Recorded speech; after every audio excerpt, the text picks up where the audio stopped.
Salamat dahil patuloy niyo pa kaming tinuturuan at hindi kayo nagbabago, Panginoon. Sapat ang inyong biyaya. Bagamat kami ay marumi sa kasalanan, pero sapat ang dugo ng aming Panginoong Jesucristo para kami ay tubusin at para kami ay malinis at ahunin sa buhay na pagkalumbok sa kasamaan. Salamat, Panginoon, dahil kumikilos kayo sa buhay ng mga tao. Kung paano kayo kumilos sa buhay ng mga tao in the Old Testament and in the New Testament, maging sa kapanahunan namin, Panginoon. So we pray, do bless our time of study of your word. Be thou exalted in the Lord Jesus' most precious name. Pinabagatan po natin ang ating pag-aaral as a leader's journey to faith. A leader's journey to faith. Ang paglalakbay sa pananampalataya ng isang pinuno. At apat na bagay ang titingnan natin sa kwentong ito ni Naaman. First, his great need, ang kanyang malaking pangangailangan. Secondly, his pride, yung kanyang pagmamataas o pagmamalaki. Thirdly, his faith and humility, yung kanyang pananampalataya at pagpapakumbaba.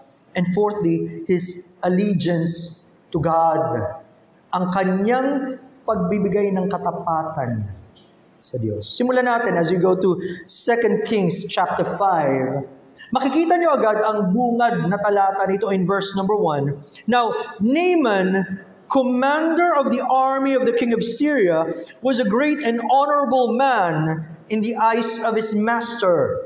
Because by him, the Lord had given victory to Syria, he was also a mighty man of valor. Napakagaganda ng mga sinabi patungkol kay Naaman. Commander siya ng malaking hukbo ng army of Syria. So magaling siyang leader. Pangalawa, sa tingin ng hari, he was a great and honorable man, dakila at taong may prinsipyo. Dapat igalang. Bakit daw? Because by him, the Lord had given victory to Syria. Makikita nyo agad na ang tagumpay nagmumula sa Panginoon. Ginamit siya ng Diyos para magbigay ng tagumpay sa kanyang bayan. At sabi pa doon, he was also a mighty man of valor. Ibig sabihin na matapang na tao. May problema lang. Sa gitna ng lahat ng mga achievements and accomplishments of this man, may isang bagay na hindi niya maitanggi at hindi niya mabigyan lunas. Sabi doon, he was a leper. Meron siyang keto. At kung alam niyo na siguro, dito papasok yung unang punto natin, his great need. Ang kanyang malaking pangangailangan. Bakit? Tandaan niyo po, lalo na sa panahon ng Bible, ang leprosy o yung ketong ay napakalalang sakit. Walang kagalingan at nakakatakot. Sabi nga nila, pag dinidescribe ang ketong, may taning ka na sa buhay. You're already a dead person. Oras na lang ang binibilang. Now, ikinukumpara rin sa Bible ang leprosy o ketong sa sakit.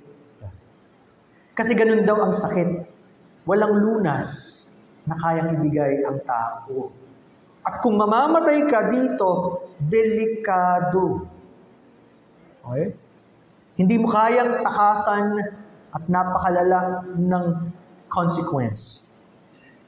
Alam niyo naman, binibigay sa Isaiah chapter 1 ang illustration ng bayan ng Israel at ng tao in general. Mula tuktok ng ulo hanggang talampakan ng paa, ang tao daw ay may sugat. Nagnananang sugat, napakalalang sugat, walang kagalingan. At yun ang larawan ng kasalanan. Bagamat maaaring sa tingin natin, okay ka physically, pagtingin mo sa salamin kanina, ayos naman ang mukha mo, pero ang nakikita ng Diyos, ang iyong puso, na maruming-marumi, punong-puno ng kasalanan, yun ang nakakadire sa harapan ng Diyos. Now, dahil nga nakakatakot, ang taong may ketong, at ganun din ang taong makasalanan, kung walang lunas, mamamatay siya ng walang pag-asa. Now, kailangan, alam nyo to, di ba? Sa mga may sakit, kailangan aminin nyo muna na kayo may sakit bago kayo magpatingin sa doktor. Alam natin yung kasabihin wala naman ako sakit, pero nung nagpatingin ako sa doktor, tsaka ako nalaman may sakit ako Bigla ako nagdumami sakit. Kasi ayaw mo magpatingin Pag hindi mo inamin na hindi ka pupunta sa doktor, at pag hindi mo inamin makasalanan ka, hindi ka lalapit sa Diyos at sa ating tagapagligtas, hindi mo siya kailangan Ang Panginoon din na nagsabi, remember, Mark 2:17, when Jesus heard it, He said to them, "Those who are well have no need of a physician, but those who are sick. I did not come to call the righteous, but sinners to repentance." Kung ang Panginoong Jesucristo ay naparito para tawagin ang makasalanan, kung hindi ka makasalanan, hindi para sa iyo siya naparito. Kaya yung mga tao nagmamalaki, hindi naman masama ang buhay ko, hindi naman ako maraming kasalanan, kagaya ng iba dyan Hindi mo maamin sa sarili mo, hindi ka lalapit sa Kanya at walang kagalingan. Doon kailangan magsimula sa buhay nitong si Naaman. Walang kwenta lahat ng kanyang accomplishment, kundi niya makikita yung kanyang pangailangan. Na makikita natin, ang Diyos gumagamit ng mga tao. Sa dami ng mga panahon na ang hukbo ng Syria ay nakikipagdigma, kapag nananalo sila, marami silang kinukuha, mga sinasamsam nila, at marami silang hinuhuling mga tao. Isa sa mga nahuli nila during the time of the raids ay isang Israelite girl, babae galing sa Israel. At itong babaeng ito, naging tagapaglingkod ng asawa ni Naaman. Nung narinig niya, at syempre alam niya na mayroong karamdaman yung kanyang master, imbis na magtanim ng galit, naawa siya at gusto niyang magbigay ng pag-asa. Isipin niyo naman, kung ikaw kasama sa mga hinuli, ba't ko sila tutulungan? Miserable na nga kalagayan ko. Hindi ganun na naging pananaw ng babaeng ito. Sabi sa verse number 3 of our passage, "Then she said to her mistress, 'If only my master were with the prophet who is in Samaria, for he would heal him of his leprosy.'" Sana, kung alam lang niya na mayroong propeta sa Israel, pwede siyang gumaling. Andun yung pag-asa. At immediately makikita nyo na kaagad, di ba? May somehow kinalaman sa ating modern day lives as Christians.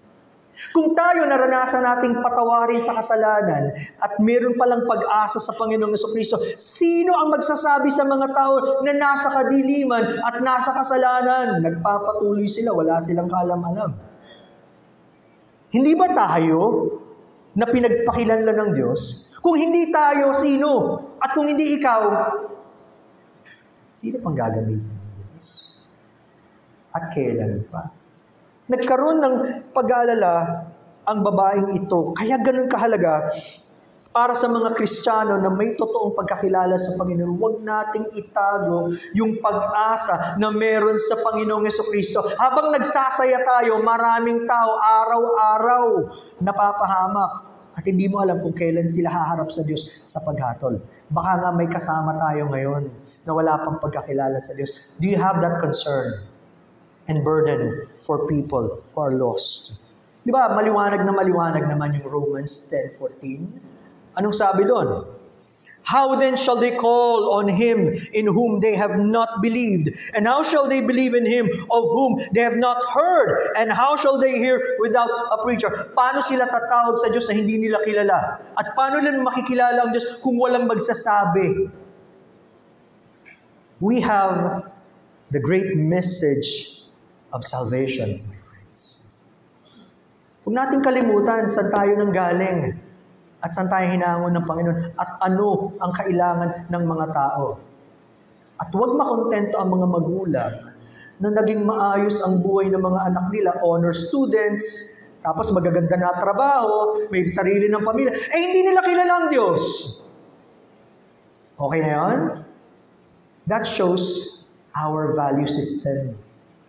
Kung ayos lang sa inyo ang ganon at wala kayong pakialam kung saan sila pupunta, we have the wrong value system. Huwag natin ngayon, mga kapatid. We should be concerned for the people around us. At yung sinasabing preacher dyan, don't think, yung mga nasa pulpito lang, it can be you and me. Tagapangaral, tagapagsabi. Kung may naranasan ka, pwede mong sabihin.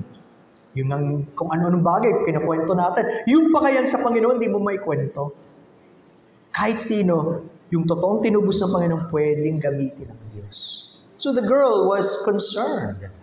At nung narinig nila na mayroon palang propeta, immediately, gumawa ng liham yung hari ng Syria para sa hari ng Israel. Of course, para magkaroon sila ng connection. Ang problema, sa pagkakasulat ng hari ng Syria, at pag tinignan nyo sa mga susunod na verse, medyo malabo yung pagkakasulat. Ang pagkakaintindi ng hari ng Israel nung binabasa niya, dinidiman ba niya ako magpagaling? Kagaya ba ako ng Diyos? Wala naman akong kapangyarihan magpagaling. Gusto yata akong awayin ng haring ito. Hindi kasi malinaw yung pagkakasulat Akala niya, sa kanya, hinihingi na magpagaling. At dito narinig ni Elisha, sabi niya sa hari, sabihin niyo, andito ko na propeta, pumunta siya sa akin. At ipinadala ang mensahe, at syempre, masayang-masaya si Naaman. Naghanda siya ng kanyang mga kubo, ang daming mga regalong dala-dala, pumunta sila ngayon. At dito makikita ninyo, papaano tinanggap ni Elisha itong mataas na tao na may katungkulan. Pumunta mismo si Naaman sa doorstep, sa harapan ng bahay nitong si Elisha. Siguro isipin niyo, simple lang ang bahay niya. Dala-dala ang lahat. Pero tingnan niyo, sabi sa verse number 10, And Elisha sent a messenger to him saying, Go and wash in the Jordan 7 times, and your flesh shall be restored to you, and you shall be clean. Mapapansin niyo, hindi man lang humarap si Elisha kay Naaman. Nagpadala na lang siya ng mensahe, pero malinaw ang mensahe. Pumunta ka sa Jordan River, lumubog ka ng 7 beses, at pag-ahon mo, malinis ka na. Walang complicated instruction. At di ba, wala namang komplikado pagdating sa mabuting balita ng Panginoon. Lalo na kung tayo talagang sasampalataya. Malinaw naman Ang tao makasalanan, mapapahamak, kaya ang Diyos dumating sa mundo bilang ang Panginoong Jesucristo nagkatawang tao at namatay siya para sa kasalanan ng sino mang sasampalataya. Hindi mahirap intindihin kung handang maniwala. Nagiging komplikado ang gospel message sa mga hindi gustong maniwala. Napakaraming tanong, hindi masamang magtanong. Kaya alam, may mga tanong, alam mo, pilosopo na lang Hindi naman gusto maniwala So, simple lang ang mensahe at makikita nyo ngayon anong reaction ni Naaman. Tingnan natin. Papasok yung pangalawa, his pride. Sabi sa 11 and 12, But Naaman became furious and went away and said, Indeed, I said to myself, He will surely come out to me and stand and call on the name of the Lord his God and wave his hand over the place and heal the leprosy. Iba ang ine-expect niya. Ito yung tinatawag nating unmet expectations. Dahil tingin niya sa sarili niya, mataas ang posisyon, kakatagpuin siya ng propeta, at mananalangin sa harapan niya sa Diyos, at isang kumpas lang ng kamay, magaling na siya. Himala. Pero hindi ganun ang ginawa ni Elisha. Alam ni Elisha, of course, kapayagan ng Diyos, itong taong ito mayabang. At hindi pwedeng ganun-ganun lang yon. Alam nyo, gaano karaming tao ngayon ang may sariling inimbentong Diyos sa kanilang isip at ang tingin nila, kahit anong oras ako lumapit sa Diyos, pwede naman Di ba? Tapos ang tingin nila sa Diyos, ang Diyos, Diyos ng pag-ibig, pero hindi pwedeng magalit. Ilang tao mga nagsasabi na, diba? Hindi naman pwede kong pagalitan ng Diyos o hatulan kasi Diyos siya ng pag-ibig. Maling Diyos. Inimbento nila, pero hindi sila handa na makilala sino ang Diyos, hindi handa na mag-aral ng kanyang mga salita para malaman sino ba ang Diyos, ano ba ang plano niya para sa akin, at paano ko siya makikilala. Yun ang kayabangan ng tao. At hindi kailanman pahihintulutan ng Diyos ang tao magmalaki. Ibabagsak niya ang nagmamayabang. Diba? Yun ang unang-unang pagbabagong gagawin ng Diyos. Na hindi pa kasi doon nagtatapos. Bukod sa tingin niya sa sarili niya mataas, kinumpara niya yung ilog ng Jordan sa napakagaganda nilang mga ilog. At sabi niya, ano ba yan? Marami-rami pa siguro yung Jordan River. Diyan. Hindi ako pupunta dyan. Sabi niya sa verse 12, are not the Abana and the Pharpar, the rivers of Damascus, better than all the waters of Israel? Could I not wash in them and be clean? So he turned and went away in rage. Galit na galit siya. Hindi nagawa yung gusto niya. At handa na siyang umalis. Again, unmet expectations. Pero isipin niyo to. Kung pinayagan siya ng Diyos ng ganon, he would have died as a leper. Wala na siyang pag-asa. At kung tayo pinabayaan ng Diyos sa ating kayabangan at sarili nating madilim na kaisipan, wala na rin tayong pag-asa. Hindi mo siya hahanapin. Hindi ka magpapasakop sa Kanya. Question. What is preventing you from submitting and knowing the Lord Jesus Christ? Ano ang pumipigil sa iyo ngayon? Kung alam mong makasalanan ka at kailangan mo ng tagapagligtas, anong pumipigil sa iyo para magmakaawa ka sa Panginoon at hingi mo, iligtas niyo po ako, Panginoon, at hindi kayo titigil hanggat hindi niyo natatanggap yon? Sabi ko nga sa inyo, we always pray for our kids. We always tell them about the Bible. At maraming pagkakataon, bago nagbigay ng pahayag ang Panginoon kay Sofia, bawat isa sa kanila dumating sa panahong umiiyak sila. At sasabihin na, ayoko pong mapahamak. I don't want to go to hell. Please help me. Mapanalangin namin, makakalimutan nila. Abala na naman sa marami. At hindi ba maraming ganyan? Ilan na nagpahayag, gusto ko masave. After some time, wala na. Hindi na priority ang Diyos at ang salvation. Gaano karami? Ang ganyan. Maliwanag naman, di ba, from the Bible. Bakit? 1 Corinthians 1:18. For the message of the cross is foolishness to those who are perishing. But to us who are being saved, it is the power of God. Dalawang klase ng tao. Ang mensahe daw ng ginawa ng Panginoong Jesucristo, kamangmangan sa mga taong napapamak. Kaya pala may mga taong nagsabi, Bible na yan. Hindi ako makapaniwala eh. Kahit malinaw. Pero sa mga talagang magsitiwala sa Panginoon, kaligtasan ang dala. Kapangyarihan ng Diyos. Ba't hindi papayagan ng Diyos ang ganun? For it is written, I will destroy the wisdom of the wise and bring to nothing the understanding of the prudent. Bakit hindi pupwede na magtiwala ka sa sarili mong karunungan o sa karunungan ng mundo? Sabi sa 21, for since in the wisdom of God, the world through wisdom did not know God. Tingnan nyo, yung mga taong matatalino, yung mga tao ayaw maniwala sa Diyos. Kamangmangan pa rin. It pleased God through the foolishness of the message preached to save those who believe. Kahit tingin ng mga tao, ang dala ng Biblia, mensahe, kamangmangan, yun ang paraan ng Diyos para sa kaligtasan. Ang tanong, maniniwala ka ba o hindi? Kaya hindi pwedeng sariling karunungan lang.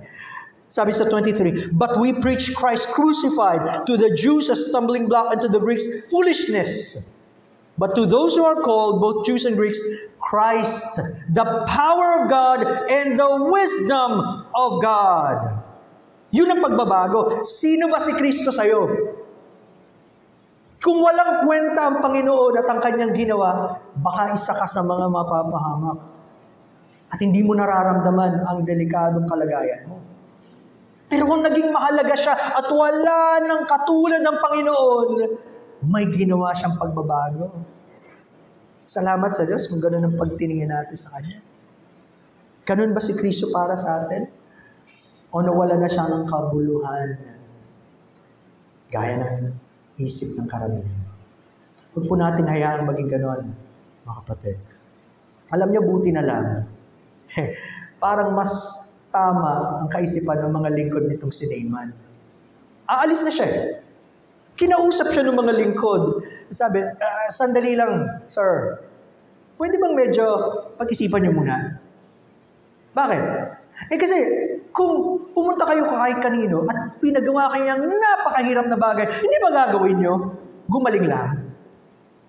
At hindi ba gaano karaming mga tao handang pumunta sa pinakamalayong bundok at sa tumawid ng dagat para pumunta sa albularyo o yung mga quack doctor para gumaling. Pero hindi maniniwala kapag sinabing ang Diyos ang nagpapagaling at ang kailangan nila kaligtasan. Ayaw maniwala. At alam ninyo, every year, pagdating ng January, gaano magsasakripisyo yung mga tao. Matapakan, magbuno sa maraming, milyon-milyon. Mahirapan. Sabi ng Panginoon, tapos na eh. Hindi mo na kailangan pahirapan sarili mo, siya na ang gumawa. Hindi nila matanggap yung simpleng mensahe dahil ang ipinipilit nila, yung sarili nilang gusto. At marami sa atin, ganun, pinipilit natin sarili natin gusto, imbis na magpasakop sa Diyos. Nakapag-isip-isip itong si Naaman, oo nga no. Kung iba-iba nagpahirap sa akin, gagawin ko pa rin eh. Hindi naman mahirap yung pinapagawa. Nagising siya sa katotohanan. So nakita natin, ang malaking pangangailangan niya. Pangalawa, ang kanyang pagmamataas. Pero salamat, hindi pa tapos ang Diyos. Babaguhin ng Diyos ang kanyang isip at puso. His faith and humility. Ang kanyang pananampalataya at pagpapakumbaba. Alam niyo, at this point, kailangan lunukin ni Naaman ang kanyang fried chicken. Yung kanyang pride. Kailangan, oo nga no, mali ako eh. Ba't ba ako magagalit? Ito ang instruction sa akin. Kailangan siya magpakumbaba at ginawa niya ang instruction. Pumunta siya sa Jordan River, lumubog siya ng 7 beses at pag-ahon niya, para daw balat na ng baby, magaling. Walang trace ng kahit anong leprosy. Imagine the miracle of God. Exactly as God said. Kaya you can take God at His word. Pwede niyong paniwalaan lahat ng sinasabi ng Diyos because God is true. And every man is a liar. Ang Diyos lang ang totoo eh. If you trust God, you will trust exactly what He said. Yung dalawang bagay pa rin ang susi para talagang maranasan natin ang Diyos, lalo na ang kaligtasan ng Diyos. Pananampalataya at pagpapakumbaba. Kung hindi siya naniwala, hindi niya gagawin. At kung hindi siya nagpakumbaba, aalis na siya hanggang siya mamatay. Kaibigan, handa ka bang sumampalataya ng buong puso sa Panginoon sa Kristo? At lunukin mo na yung pride mo. Sa tagal ka na nagre-rebelde sa Diyos, gusto mo pa rin magpatuloy. Humingi ka na ng tawad sa Panginoon. God is able to save you. Ang mga taong hindi nila kayang either sumampalataya ng buo, bigay ng Diyos ka, or hindi sila magpapakumbaba, gagawa sila ng sarili nilang paraan. O kung susunod sila sa Diyos, kalahati. Hindi buo.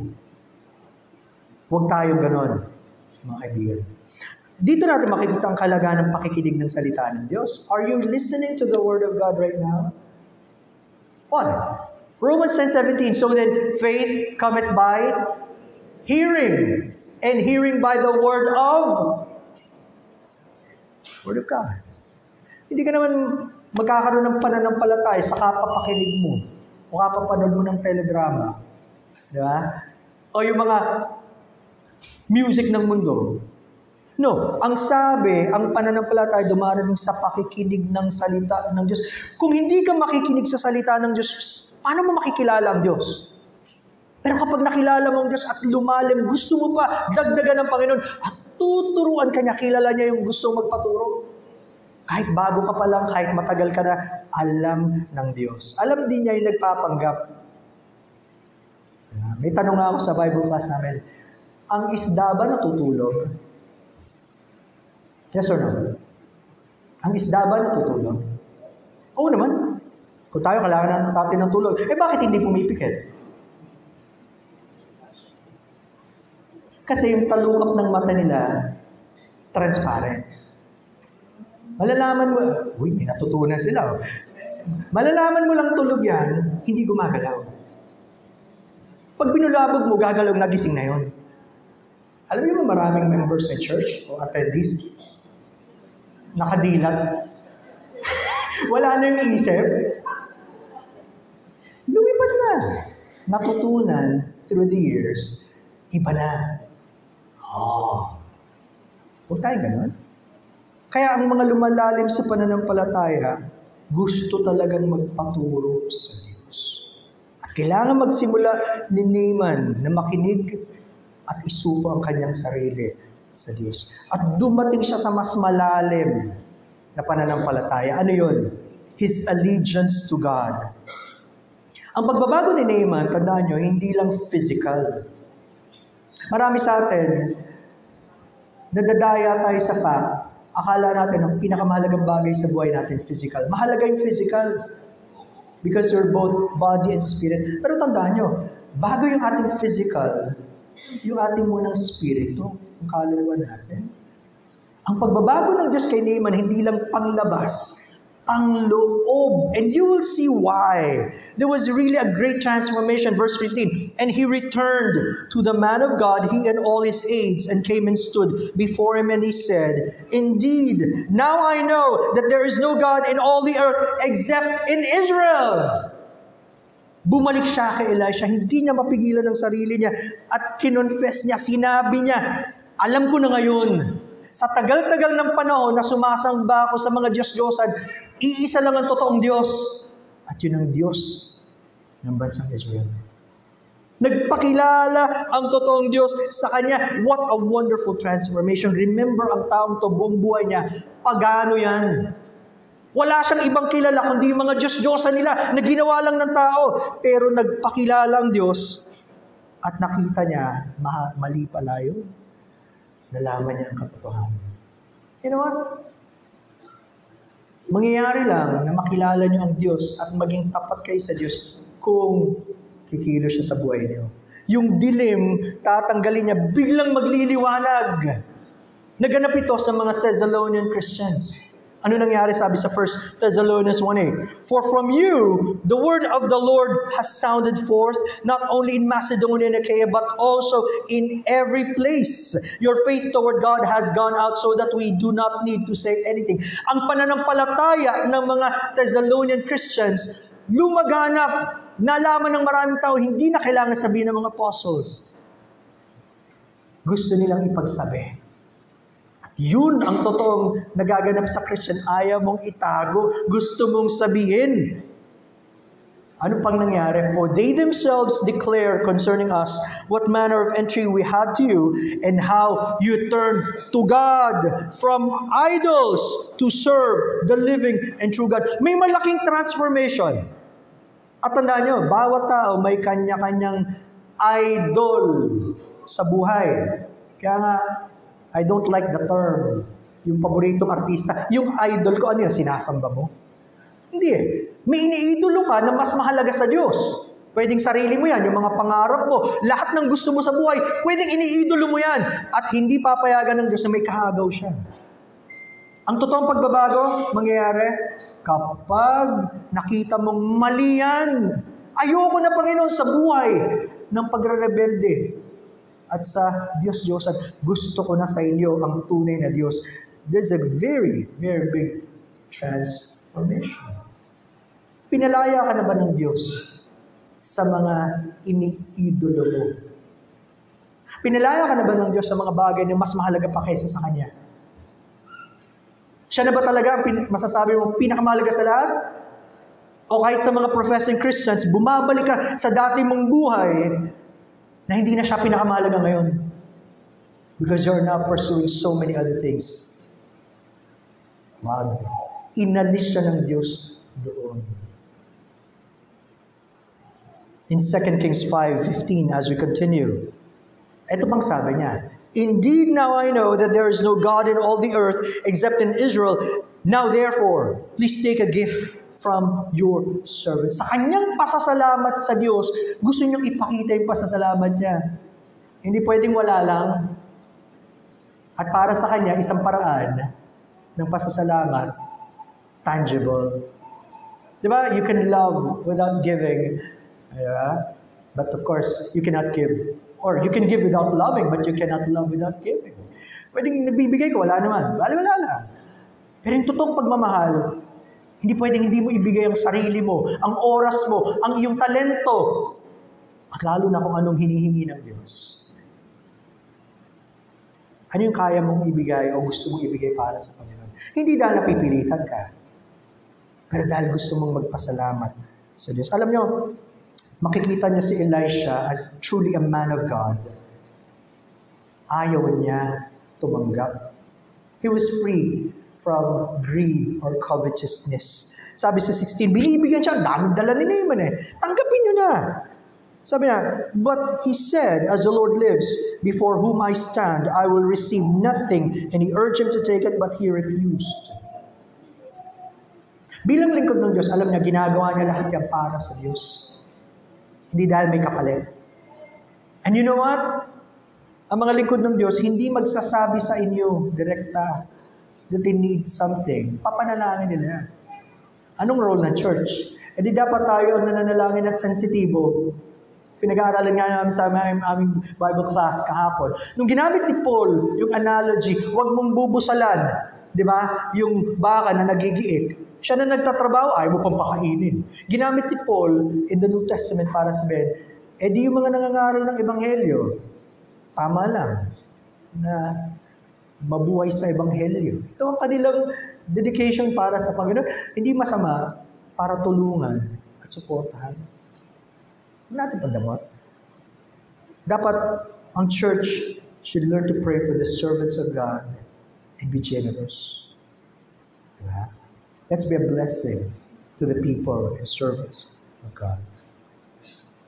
Now, ayaw tanggapin ni Elisha, pero alam nyo, itong contrast sa alipin ni Elisha. Meron siyang servant, ang pangalan Gehazi.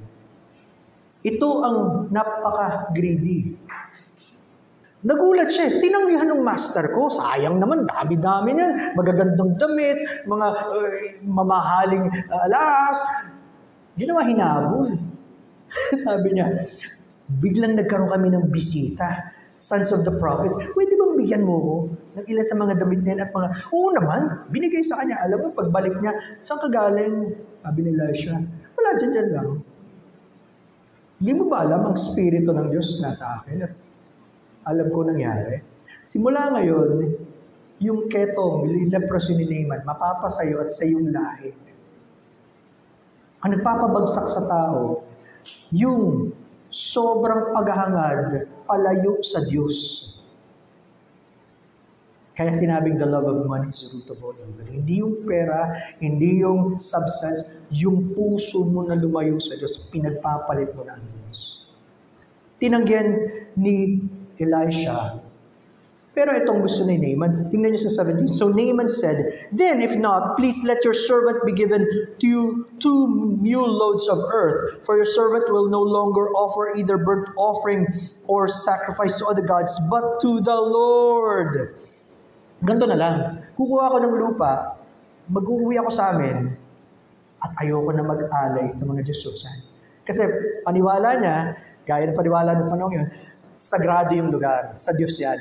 Ayaw na niyang maalala yung nakaraan niya. Gusto niya, magtatayo siya ng altar sa lugar nila, at ang Diyos na lang ang sasambahin niya. Tingnan niyo, with the limited knowledge of this person, si Naaman, limitado lang alam niya eh. Kababago-bago nga lang niyang sumamba sa Diyos. Gusto niya nang maging matapat sa Diyos. Tayo ba? With all of the knowledge na narinig na natin, meron na tayong buong salita ng Diyos, ayaw pa rin natin maging matapat sa Diyos. Wala na tayong pwedeng idahilan eh. Masarap kapag ang Espiritu ng Diyos kumikilos sa atin pinapaalalahanan tayo. And the good thing, according to John chapter 4, God is Spirit. Ang Diyos Spirito. At dahil Spirito ang Diyos, hindi siya limited in a particular place. We can worship Him in spirit and truth. Salamat, nagtipon-tipon tayo ngayon. Pero hindi ibig sabihin, andito lang ang Diyos. Nasa iba't ibang dako siya kasama ng mga reliko. Pero huwag natin gagamitin yung point. Kahit wala naman ako dyan, sasamba ako sa Diyos. Nasaan ang puso mo? Talaga ba sumasamba ka kapag wala ka? Alam ng Diyos yung puso natin. Let's honor Him, my friends. Alam niyo, may guilt na agad itong si Naaman. Naisip niya, pagbalik ko, babalik ako sa dati kong tungkulin. Kasama siya ng hari eh. Humingi na siya agad ng tawad kapag may nagawa siyang mali. Tingnan niyo yung guilt. Sabi niya sa 18, "Yet in this thing, may the Lord pardon your servant when my master goes into the temple of Rimmon to worship there, and he leans on my hand, and I bow down in the temple of Rimmon. When I bow down in the temple of Rimmon, may the Lord please pardon your servant in this thing." Alam na niya, hindi tama ang kanyang gagawin. Humingi na siya ng tawad. So there's conviction. Masarap kapag ang Espiritu ng Diyos, kino-convict tayo, ayaw nating magpatuloy, gusto natin, nalinisin tayo ng Diyos, babalik siya sa kanyang lupain. Again, with this limited knowledge, yun ang alam niya.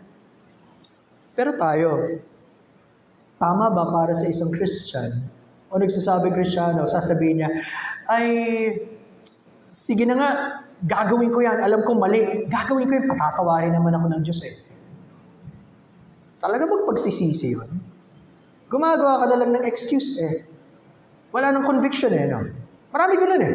Kung mo madaling humingi ng tawad, uulit-ulitin yung kasalanan. Hindi totoong pagsisisi yan. At hindi mo nakita ano ang halaga para ipambayad sa kasalanan natin ng dugo ng Panginoon. So walang dahilan para gayahin natin ang kanyang ginawa. Again, that was in the Old Testament and that was what He knew. Sa New Testament, ang totoong tagasunod na Panginoon, hindi pwedeng kalakalahati. Susunod ka na nga lang, sumunod ka na ng buo. Remember the Lord's terms in Matthew 16:24, the terms of discipleship. Then Jesus said to His disciples, "If anyone desires to come after me, let him deny himself, take up his cross, and follow me." Kung sino mang gustong sumunod sa akin, itanggi niya muna yung kanyang sarili. Handa niyang batay ng krus. Ibig sabihin, to the point of death. Tatanggi nga niya sarili niya at sumunod sa akin. Bakit? Kapag ka daw niligtas mo yung sarili mo, lalong mawawala. At kapag ka naman isinuko mo na yung sarili mo sa Diyos, dun mo mararanasan ang totoong buhay ng Panginoon. Ilan sa atin? Oo, nag-decide akong sumunod sa Panginoon, pero paglipas ng panahon, binabawi ko na Panginoon, ako na ulit magpapatakbo ng buhay ko. Pwede ba yun? Then you are not a true follower of Christ. Di ba sabi niya, "What shall it profit a man if he shall gain the whole world and lose his own soul?" Pagpapalit mo ang lahat, masunod lang ang gusto mo. No, learn to submit to God and learn to follow Him wholeheartedly. Siya lang ang magbibigay sa atin ng ganong kakayanan. Kaya maintindihan natin, ba't ginamit ng Panginoon sa Luke ang kasaysayan nitong si Naaman? Simple lang. Sapagkat totoong kumilos ang Diyos sa buhay niya. Kahit di pa niya nakita ang Panginoong Jesucristo. Sana kasama tayo ng mga kapatid, huwag tayo makontento sa mababaw na pagkakilala sa Kanya. Pero yung totoo at malalim na pagkakilala, yung paglago natin sa Panginoon. And I pray, kung hindi mo pakilala ang Panginoon, now is the time. Come to Him. Repent of your sins and trust in the Lord Jesus.